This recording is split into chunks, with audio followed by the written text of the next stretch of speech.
This rig rundown is presented by the Yamaha DXR series. Hey everybody, this is Jason Shadrick with PremierGuitar.com, and today we have a very special rig rundown with you. We are here with Pete Malandrone, who is Brian May's guitar tech, and they're on tour this summer in the States, so we had to take the chance to meet up with you to see all the guitars and effect. and amps that Brian's using on their summer tour. So thanks so much for taking the time to talk to us. No problem. Excellent. So let's start.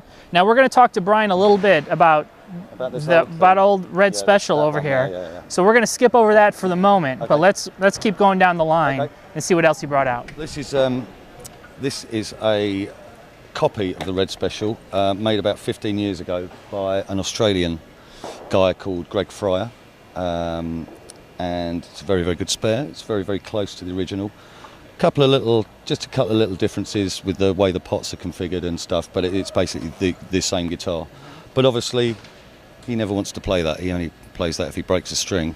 So this will be a backup for the main one. Backup for the main one, and that's all. That's all it is. So if he doesn't break a string, that doesn't get played.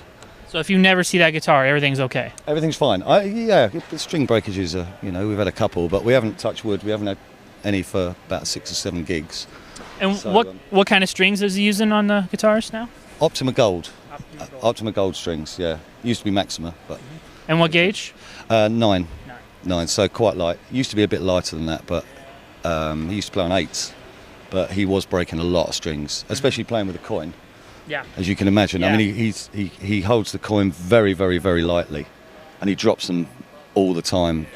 He probably drops like 10 a night, but because he holds them so delicately. Uh-huh. I mean, if I played this guitar with a coin, I would be breaking strings all the time. You know what it's like when you first pick up a guitar, when you haven't got a pick, you tend to play with a coin and you just shred the guitar to pieces. But so he's definitely developed that touch of how to balance the attack and absolutely. And these are actually serrated on the edge as well. Don't know if you can see that. So he can use them sideways as well. But that's like a grater. And there's actually lots of. If you look at this, I've cleaned it up a bit, but there's an awful lot of metal filings which collect under there. Hope you can see that. So yeah, I have to keep brushing those out. So do you have to, like, before every tour, go down to the bank and? Well, strangely, they're not that expensive. They're cheaper than guitar picks. Oh. They're only like that. They are. Well, they're face value now. They're 6 pence each. And they used to be 5 pence each, but they've gone up. They might be 7 pence each, but I buy them in bags of 100. It's not difficult to get hold of them. Okay. Yeah. And so for our American friends, a pence, can you describe like the American value? It's probably a cent. Okay. So it's like a 1 cent. Well, no, it's a 6 cent. Well, it's about 8 cents, I suppose. I don't know. Okay. So essentially like a penny kind of thing. But the thing is that these were used pre-decimal when it wasn't 100 pence in a pound. So it's very difficult to say how much they were actually worth. Right. Look up on the internet, that's what it's for. All right, so we have Red Special, we have the backup, and then what else is down the line here? And then we have a drop D tuning, another copy by a English luthier called Andrew Guyton. This is drop D. This is just for fat bottom girls because he plays it in the drop D tuning. So that's that. Exactly the same setup on the straps. We have a treble booster first out of the guitar. That's probably a better one to look at there. So we have a treble booster first, and that goes into the radio pack and then comes back here. So that's the green Guyton. That's known as the green Guyton. And I would imagine you've experimented wearing the signal chain to put the treble booster. The treble booster has to go first. It has to go we discovered that a long, long time ago. If you put it after the radio, if you put it at this end, it just doesn't. It just doesn't do it. But it's hitting the pack very hard. The packs are they're flat out. They're peaking the whole time. But he likes that sound. It's not exactly the same as a lead sound, fairly obviously. But the freedom it gives him is just. Well, you imagine trying to get him on a lead on this stage. It would just be impossible. And so tell us a little bit about the treble booster. Were they his own design? Did he work with somebody on them? Originally, back in probably the early 70s, it was a Rangemaster, a Dallas Rangemaster treble booster, and over the years, it's just been copied by people like Pete Cornish, who's a very famous rig designer in England. So he made a load, but the trouble is with those and the later ones, one of which I've got here.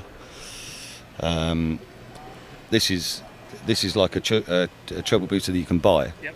But they're quite heavy. So basically, all that circuitry, we've got a guy called Nigel Knight who makes them now, and it's Knight Audio Technologies is his company. So we're selling these in England, but they're very light. So obviously, for over a 2-hour show, it's you need it. Yeah, absolutely. So it's pretty much the same exact circuit, just rehoused. Yeah, in there? more or less. A couple of little tweaks and stuff like that. Secret tweaks or anything you want? But I don't understand electronics, so I don't know. You'll have to ask him. And this one is another. This one is basically another copy of the Red Special. The pickups in this one are a little bit hotter, and it does squeal a bit. This one, but this is just a spare for the Drop D. Okay. So because I'm half blind, I have to have fluorescent stickers on them, so I know which ones they are. Are there still Burns pickups in these, or what kind of? Still trisonic pickups. These are hand wired ones by a guy called Adrian Turner, who has the patent for the Phaeton wheel, which is what he uses to wind them. So he's very fastidious about getting the exact correct pickups. And the three on the Red Special are actually they're different values. So. Are those the original pickups? Yeah, they're the original pickups, but they're not all the same. So I have a set of spare pickups, and it's bridge, middle, and neck. Yep. So they are specific. They are specific to those positions. And this one is a little beauty. This is one of the only guitars in Brian's collection that I really, really, really want. This is this F hole on the original plans for the Red Special. It had an F hole. But they never cut it out. But this is the original F-hole design, and this is a beautiful arch-top semi-acoustic guitar with a moulded scratch plate, which I've never seen before. Well, I've certainly never seen one as good as that. And apparently, the guy who made it, Andrew Guyton, again, said it was the biggest bitch he's ever had to deal with trying to get this contoured. So he uses this guitar on Crazy Little Thing Called Love. It's got quite a nice little trick because he starts off playing acoustic, and then he doesn't do anything, and I change it to electric, so he can do the first part of the solo on this guitar. So it switches over if I get it right. If I haven't got a hangover, then if I get it right, then so it's quite a sort of neat little trick. And he's got a badger on there because he likes saving badgers, I think. So he's got a little badger on there. Yeah, so this is the badger guitar, and it's an absolute beauty. If I remember right, he used a Telecaster on the original. Right. So does the brass tailpiece and stuff? It's a fixed bridge, so it's kind of it's not trying to sound like a Telecaster. Adds a little twang to it. Though. A little bit, quite a lot, and because it's so lively, it's an absolutely beautiful guitar, and same I type love of it. Controls as Exactly the same. 3 pickup controls in or out of phase, and that just happens to be the configuration that he plays on that song. So that won't change from that position. That's neck and bridge out of phase on that. So there you go. These the phase ones, and these are the on-offs, and these are the phases. So volume and tone? That's tone. Never touches that, and that's volume. Is that usually? Does he play with that throughout the night, or? God, yeah. That's how he controls everything. Without pedals, that's how he makes it clean, or he makes it really distort. That's basically how he does it. So there you go. That's the guitar. It's a beautiful guitar. It is a beautiful guitar. Don't touch it. No treble booster on this one? Yeah, the treble booster for that one, because this is wired. The treble booster for that one is in here. Oh, okay. So yeah, that's on that long wire there, which he can almost get across the other side of the stage with that. If he could tune it quickly enough to do Fat Bottom Girls on it, he would. He only wants to play that. He doesn't. He wants that back. If he breaks a string, he just wants that back as soon as possible. So when this one comes out, it just comes out long enough for you to change the string, and then it goes right back out. Then it goes back as soon as I can get it back to him. It goes back. All right. So it'll go from the guitar to the treble booster to the wireless pack, and then where does it come over here? It comes into one of these 2 receivers here. So this is the main receiver, and this is the spare receiver. So if he breaks a string, I do that, and that switches from that receiver to that receiver. So that's how I do that. If he wants to go on to the semi-acoustic for Crazy Little Thing Called Love, I put them on the lead, which is that one. And it really is that simple. So from there, it then goes through this Crybaby wah-wah, which is the pedal out there. It's just a controller, so it's a voltage controller, so that switches it on and off from out there. And it looks like you have it set pretty flat as far as the frequencies.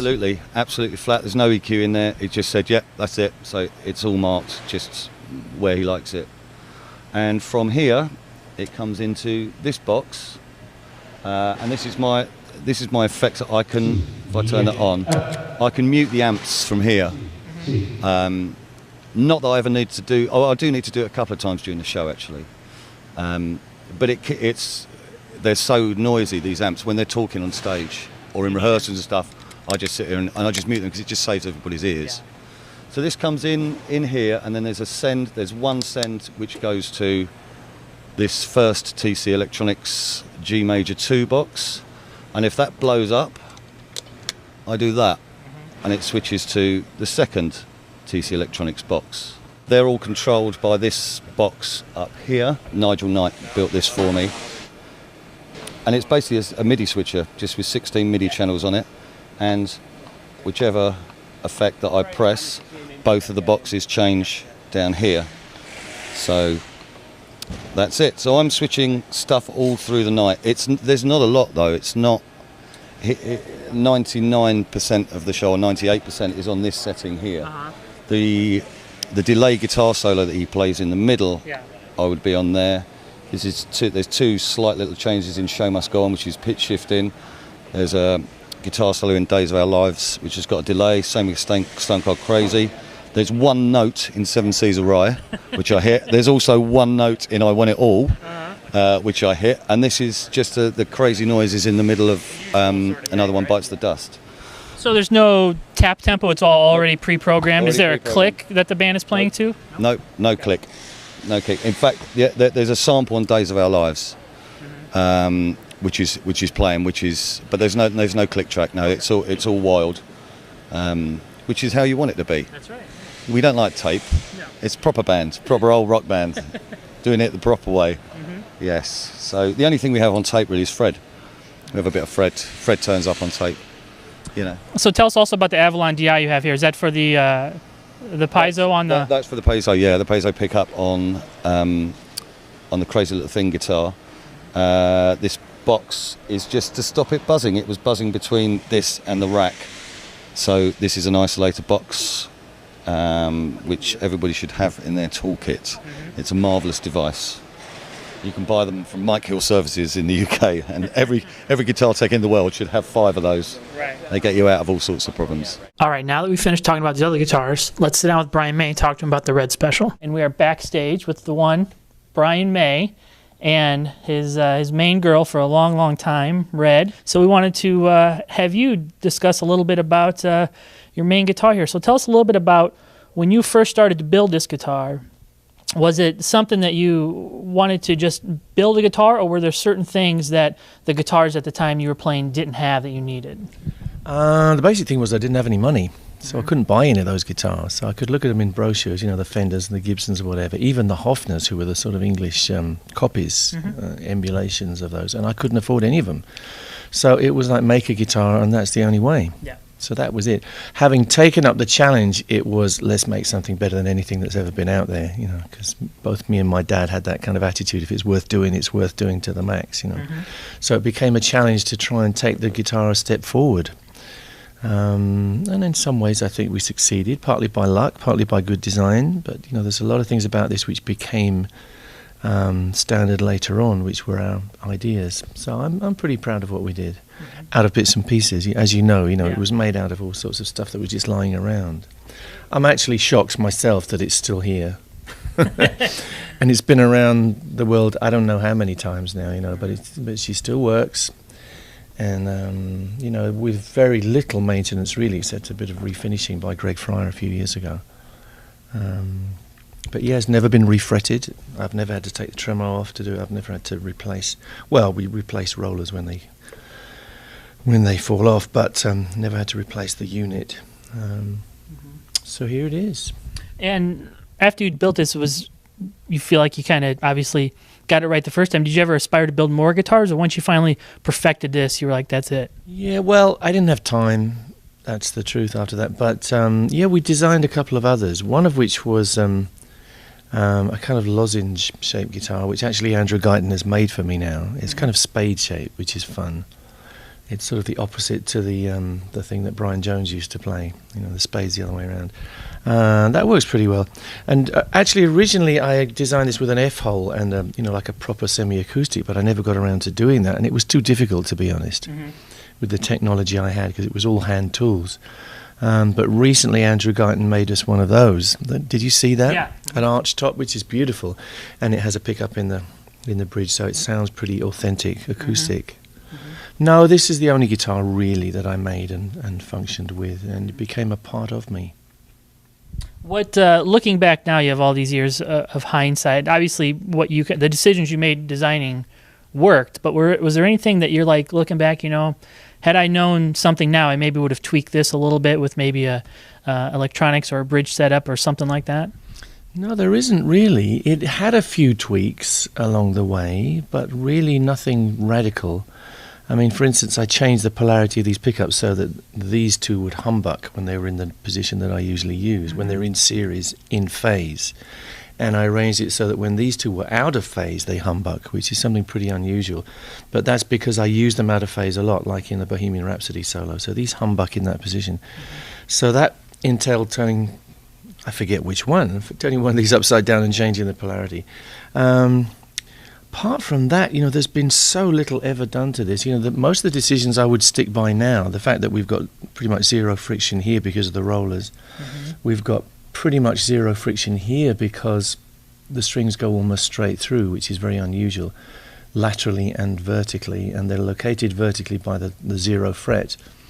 And this nut has no bottom to it, so they float in the vertical space on the nut. And that works really well too. Oh yeah, the only other thing we changed would be machine heads because they wore out. But actually these are much better than the machine heads I originally put on. Are those locking tuners? They lock, yeah, which does make a big difference, I have to say. They're nice. I think they're shallows. You know, but most of this is homemade with bits and pieces. Yeah, you know, the neck is Pete probably told you, is a piece of an old fireplace, which was 100 years old at the time, and you can just about see the wormholes that I filled up with matchsticks here. This was all done with hand tools. There's a very solid piece of oak, which is the main strain bearer of the guitar in here, but it's enveloped in veneer, and the main part of the body is hollow, and that's made out of blockboard covered with veneer. Can't speak. So we were talking a little bit earlier, and we kind of sussed out that it was about 63, 64 when you were building this. You're about 17. It took you about 2 years. Yeah. So what was that first gig like when you finished it? You and your dad, you had this. It worked, and you get up on stage and you hit it. Did the lights and whistles and bells chime off, or were you like, oh, we're not done yet? You know. It was pretty amazing, you know, it was a dream come true. I had been kind of playing it all along at home, you know, as it progressed.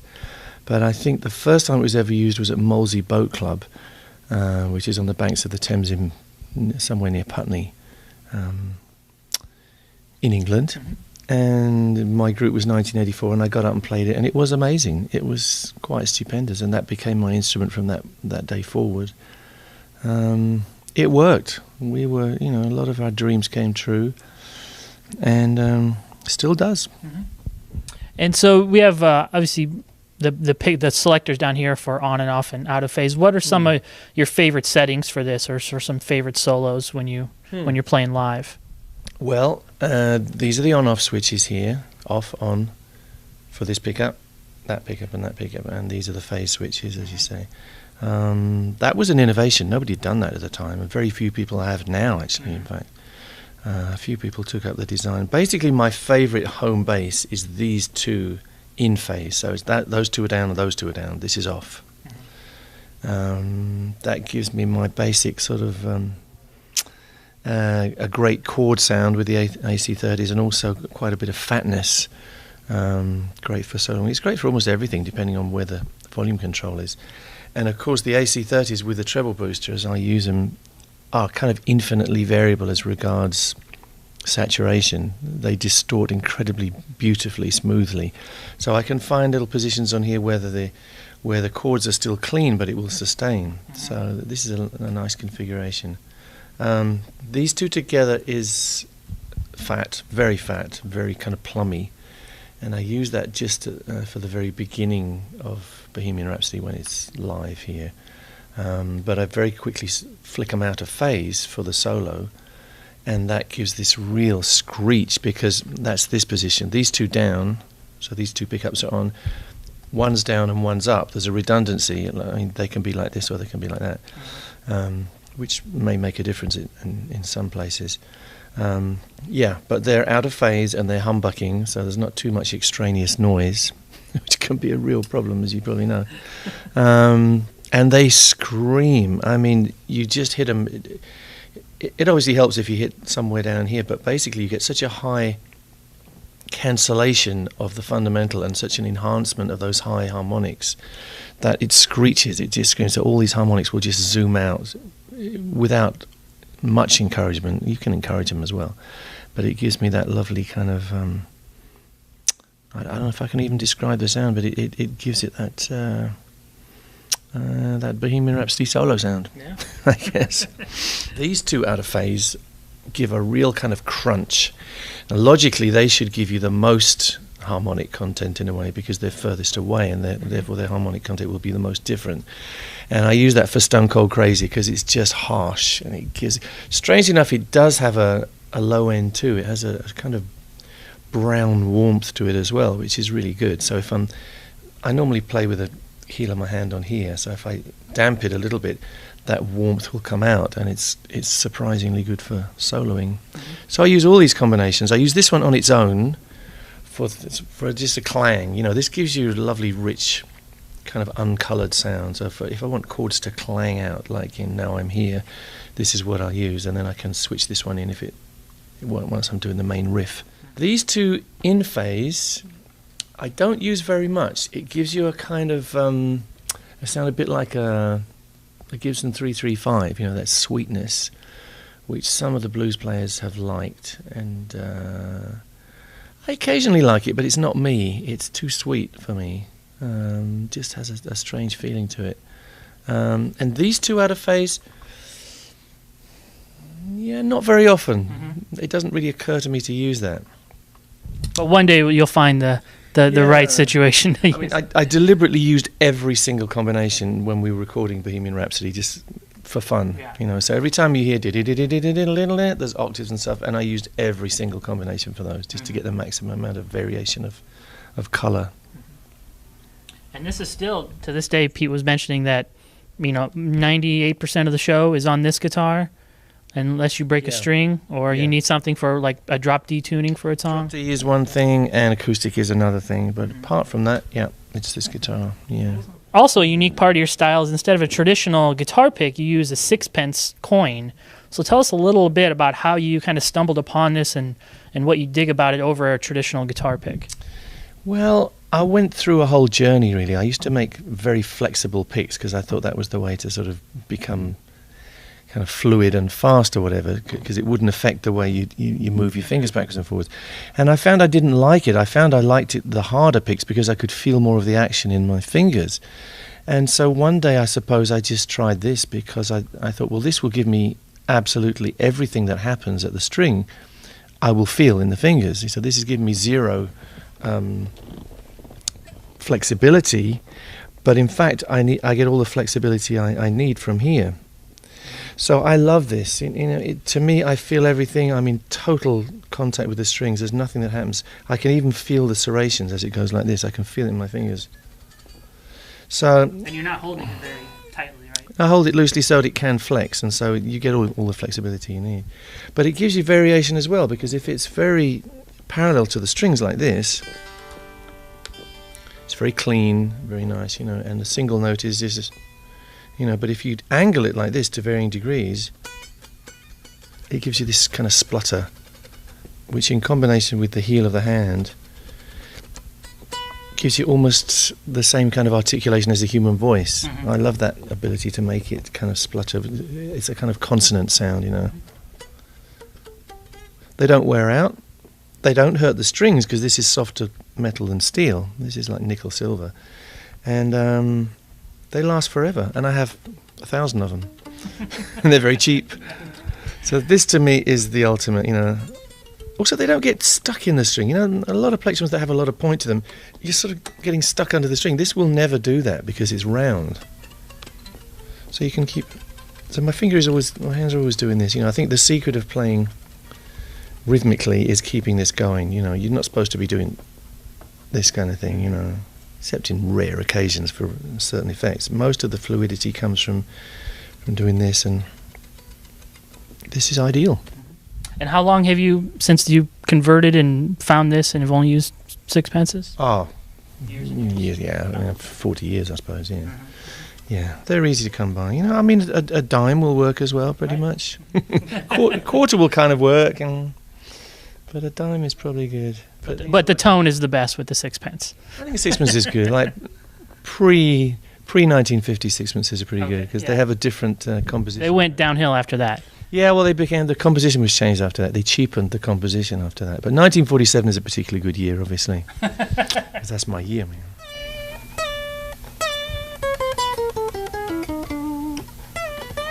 Yeah, having talked about the pick, of course, I use a lot with the fingers.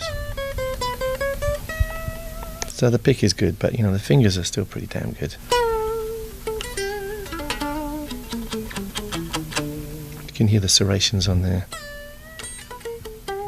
Do you ever experiment in the studio with other guitars, or is this your main? If you're like, you know, I just maybe occasionally, yeah. or something, or a Tele. Yeah, but this will do all that, really. You know, I can get all that on here, really. I did use a kind of Stratocaster, no, a Telecaster on Crazy Little Thing. You know, I was persuaded to do that, but actually, this does it fine.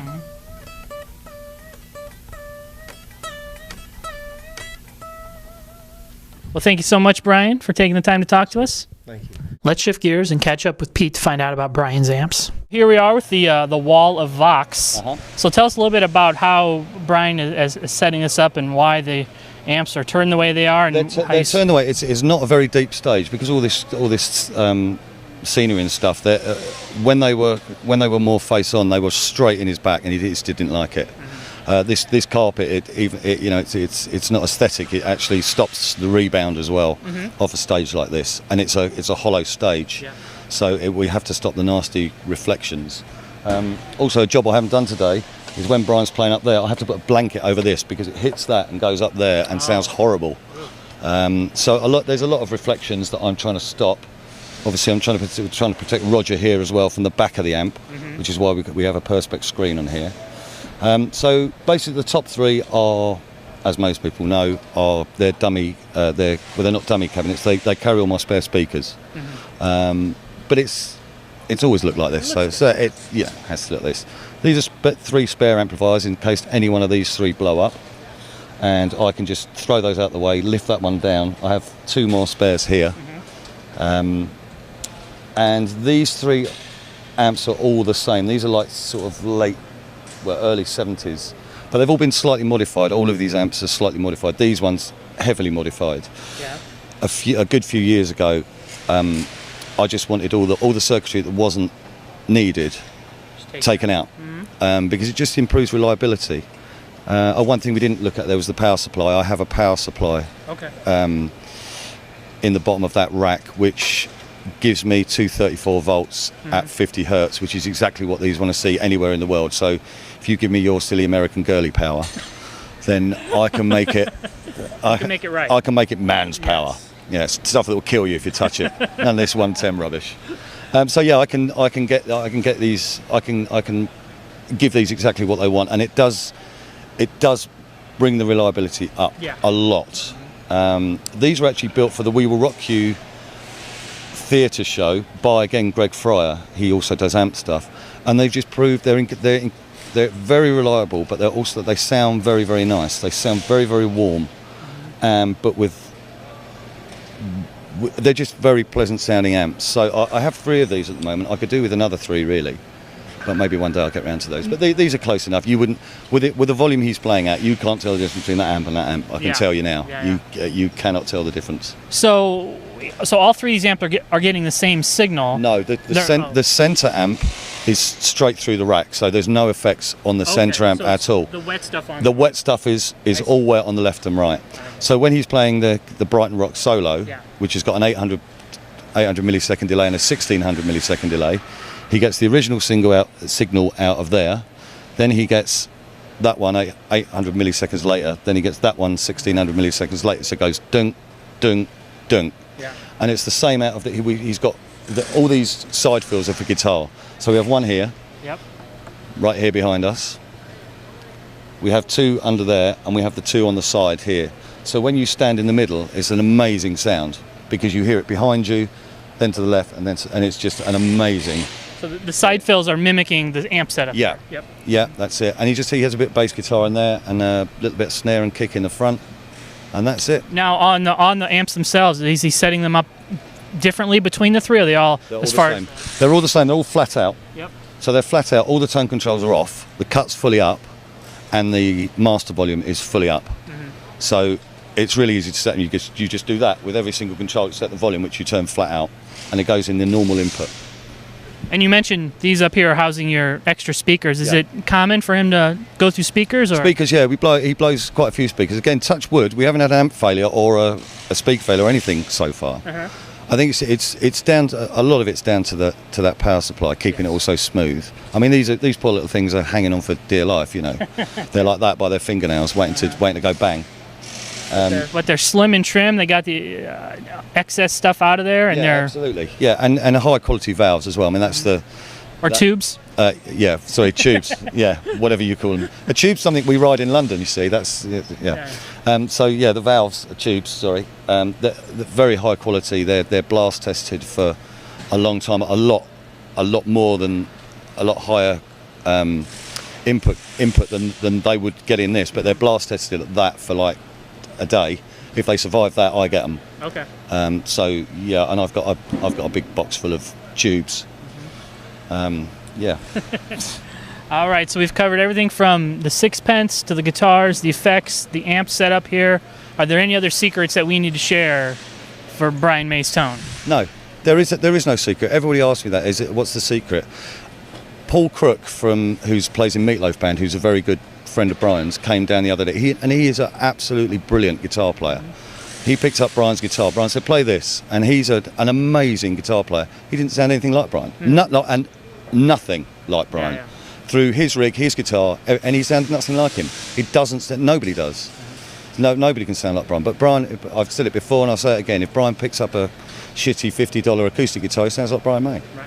And that's what all great guitar players are like. That's you know, right. that's what it is. There is no secret. Yeah. It's a guitar and a treble booster and AC30 is effectively what it is. And he just sounds like him. Yeah. And that's all there is to it.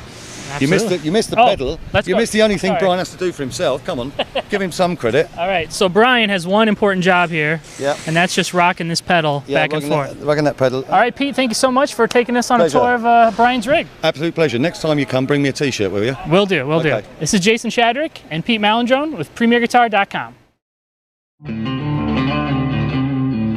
Don't forget to sign up for PG Perks, your all-access pass to exclusive gear giveaways and discounts on PremierGuitar.com.